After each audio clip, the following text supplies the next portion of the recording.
may nilabag kayo o mga madrastas online na too to be true.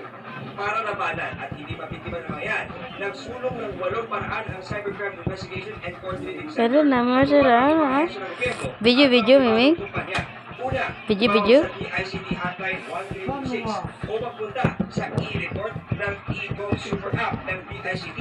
Kung mabiktima ng scam, kung may bibili naman online, alamin kung merong National Privacy Commission ang kausap ng merchant. Para makaiwas naman sa investment scam, pwede sa SEC app kung merong secondary license ang kumpanya kung saan walang pangulan. Pakitulungin ang pag-download. Laban dyan ang Cybercrime Investigation and Coordinating Center. Alamin sa pagtutok ni John Consulta. Doble dagok ang pinagdadaanan sa akin ngayon ng OFW na si MJ. Hindi niya tunay na pangalan.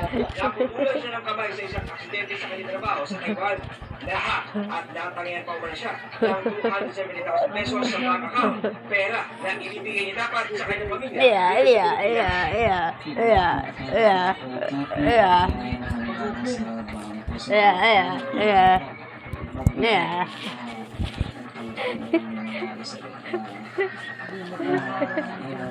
Sa akin sa Everest ko, inaasahan ko kung suporta sa kanila nawala.